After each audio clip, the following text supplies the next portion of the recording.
매일 성경 묵상을 돕는 해설 가이드입니다. 안녕하세요. 묵상 코치입니다. 함께 읽고 나눌 말씀은 요엘 3장 9절에서 21절까지 말씀입니다.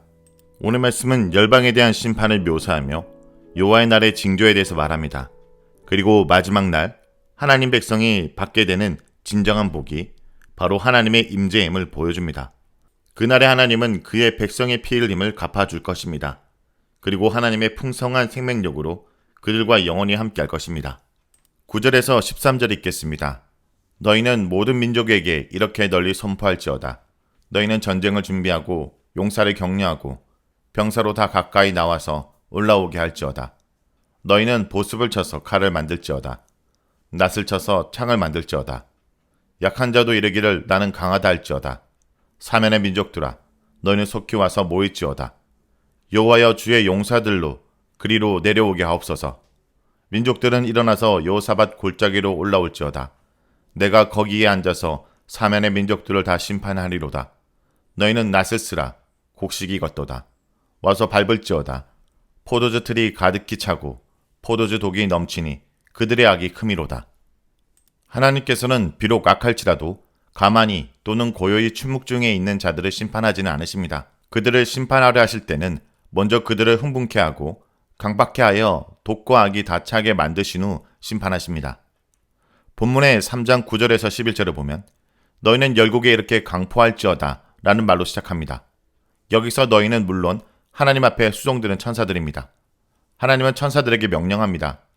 9절의 하반절에 보면 너희는 전쟁을 준비하고 용사를 격려하고 무사들로 다 가까이 나와서 올라오게 할지어다 라고 하는데 이 말들은 그 원문에서 모두 강조형의 명령들입니다. 원문대로 본다면 너희는 전쟁을 준비하라. 용사들을 이렇게 세우라. 모든 군사를 동원하여 가까이 오게 하라. 저들로 쳐올라오게 하라. 라는 말입니다. 여기서 전쟁을 준비하라는 말을 좀 더 구체적으로 말하면 전쟁을 선포하라. 전쟁을 시작하라 라는 말입니다. 하나님은 원수들로 먼저 전쟁을 시작하게 한 후 그들을 치십니다. 이것이 하나님이 원수를 심판하시는 방법입니다. 10절을 보면 너희는 보습을 쳐서 칼을 만들지어다. 낫을 쳐서 창을 만들지어다. 약한 자도 이르기를 나는 강하다 할지어다 라고 말합니다. 이 본문은 원수들의 최후의 교만과 최후의 발악을 풍자적으로 말하는 말입니다. 이러한 풍자적인 말은 이사야나 미가 선지자의 말씀에서 오히려 이와 반대되는 상황이 묘사됩니다. 그날에는 무리가 칼을 쳐서 보습을 만들고 그 창을 쳐서 낫을 만들 것이며 이 나라와 저 나라가 다시는 칼을 들고 서로 치지 아니하며 라고 말합니다. 그날이 이르기 위해서는 그 반대 현상이 세상 나라를 지배할 것이라고 요엘 선지자는 예언했습니다. 그러므로 그들은 창을 쳐서 낫을 만들기 전에 먼저 낫을 쳐서 창을 만들 것입니다. 오히려 보습을 쳐서 칼을 만들 것입니다. 그리고 나라가 나라를 서로 칠 것입니다. 악한 나라들의 모든 힘은 평화가 아니라 전쟁을 위한 것이 될 것입니다. 이것이 마침내 하나님의 심판이 가까움을 반증하는 것이기도 합니다. 악한 자들은 더욱 악하게 한 후 하나님은 저들을 멸할 것입니다. 다음은 14절에서 17절을 읽겠습니다.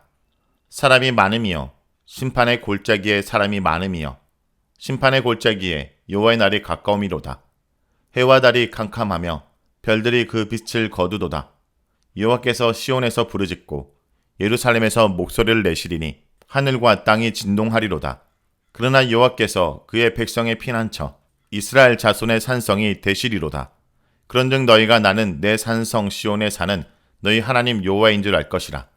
예루살렘이 거룩하리니 다시는 이방 사람이 그 가운데로 통행하지 못하리로다. 강대국은 사람들을 모으고 나라들 사이에서 동맹을 맺으며 엄청난 전쟁 무기들을 마련해서 개발하고 이를 통해 힘을 가시하고 약한 나라들을 짓밟습니다. 그러나 이런 모든 노력들은 근본적으로 살아계신 하나님을 대적하는 일입니다. 그들이 여호사밧 골짜기에 모여 전쟁을 벌이려고 하지만 정작 이 전쟁의 당사자는 여호와 하나님이시며 그들의 모의와 계획은 결코 성공할 수 없습니다. 어찌 열방의 단결과 무기가 천지의 주제이신 하나님께 통할 수 있겠습니까? 하나님께서 임하시는 그날 해와 달이 캄캄하고 별들이 그 빛을 거두고 하늘과 땅이 진동합니다. 여호와께서 온 세상의 주제이시기 때문입니다. 강력하고 무수한 열방을 심판하시는 그날이 하나님의 백성 이스라엘에게는 구원과 은혜의 날이 될 것입니다. 그들은 성산 시온으로 피할 것이며 시온에 거하시는 하나님이 그들의 피난처가 되실 것입니다. 2장에서 이스라엘을 향한 심판의 날이던 여호와의 날이 이제는 열방을 향한 심판의 날이 되고 이스라엘에게는 회복과 구원의 날이 되는 것입니다. 다음은 18절에서 21절에 읽겠습니다. 그날의 산들이 단 포도주를 떨어뜨릴 것이며 작은 산들이 젖을 흘릴 것이며 유다 모든 시내가 물을 흘릴 것이며 여호와의 성전에서 샘이 흘러나와서 시트윈 골짜기에 되리라. 그러나 애굽은 항무지가 되겠고 에돔은 항무한 들이 되리니 이는 그들이 유다 자손에게 포악을 행하여 무지한 피를 그 땅에서 흘렸음이라. 유다는 영원히 있겠고 예루살렘은 대대로 있으리라. 내가 전에는 그들의 피 흘림 당한 것을 갚아주지 아니하였거니와 이제는 갚아주리니 이는 여호와께서 시온에 거하심이니라. 요에서에서는 상황이 역전되는 것을 표현의 방법을 통해서 강조해서 보여줍니다.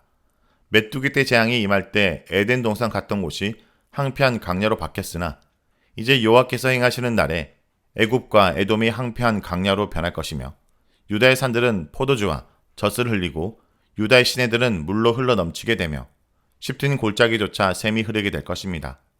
메뚜기가 임하는 날 해와 달이 캄캄하고 하늘이 진동하며 별들이 빛을 거두었으나 이제 여호와께서 임하시는 날에 같은 현상이 벌어지되 여호와께서 이스라엘의 피난처와 산성이 되실 것입니다. 이러한 전세 역전의 근본에는 이스라엘이 하나님께로 돌이켜 회개한 것, 그리고 에돔과 애굽으로 대표되는 열방의 제약이 있습니다. 이 달락에서 거듭 언급되고 있는 에돔과 애굽이 항폐하게 되는 것은 그들의 민족의 혈통 때문이 아니라 그들이 유다 자손에게 포악을 행하여 무지한 피를 그 땅에 흘렸기 때문입니다.